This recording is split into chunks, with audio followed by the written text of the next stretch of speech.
Welcome to this TenkaraStuff.com video. I'm Ray. I'd like to tell you about our KBK fly. One of the first tenkara flies I tied was a variation of this Frank Sawyer's killer bug. Tied as Frank Sawyer's but with a reverse hackle. After a while I developed the pattern so I was able to manipulate it more like a real nymph.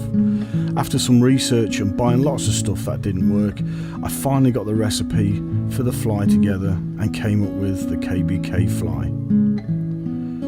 I've tried so many variations as far as the thickness and length of hackle is concerned, and feel the proportions used here seem to be the most effective.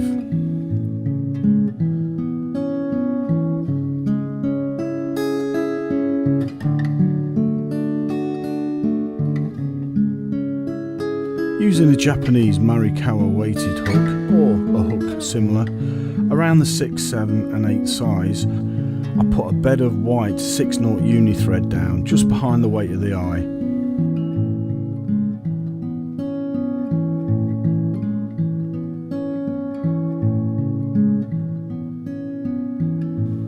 Start tying in the hackle, wrap the hackle tightly backwards towards the bend of the hook until you have the desired amount and secure the hackle.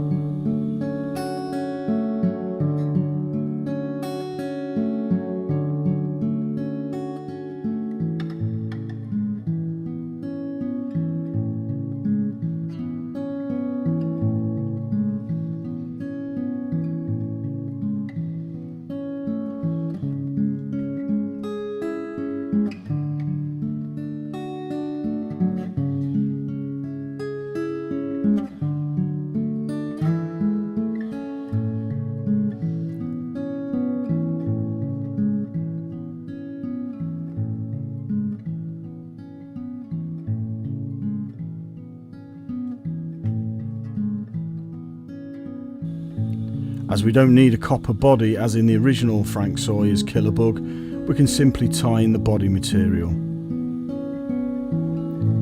Originally this would be a Chadwick's 477 yarn, but Semplified do a really good substitute for this yarn, although I do tend to use the Jamieson Shetland Spindrift yarn. The colour I go for would be the 290 Oyster.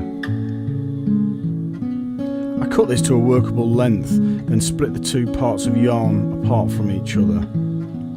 Now we're ready to tie this onto the hook. I tie this on about halfway down the hook and leave the thread where you'll end up doing your whip finish. Build up the body of your fly and end back at the thread and whip finish with a small tag end.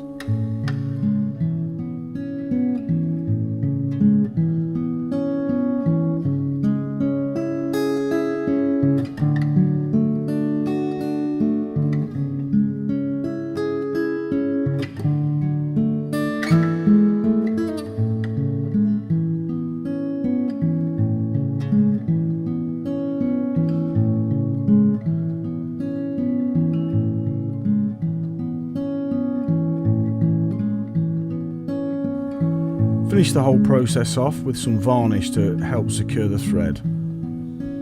I've tied these at every size that the manufacturer makes the hooks, and most effective seem to be the 6, 7 and 8.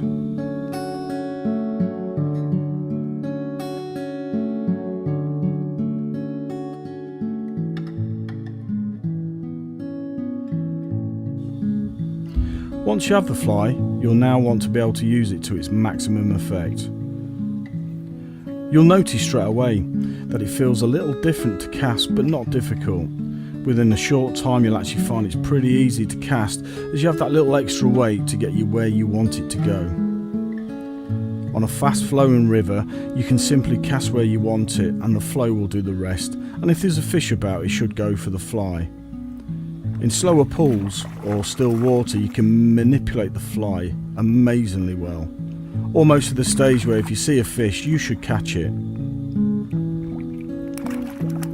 As I set my rod up, I sit back and mind map where I've seen the fish rising, and if you can see the fish, even better. I cast as close as I can, always try and get the fly to land first. If the initial drop doesn't induce a take, then I manipulate the fly in a number of ways that I know attract the fish. In this video, I've tried a simple pull up and allow the weight of the fly to dive back down, then moved on to a sideways jig before finding that the fish were most interested in quite an erratic wiggle.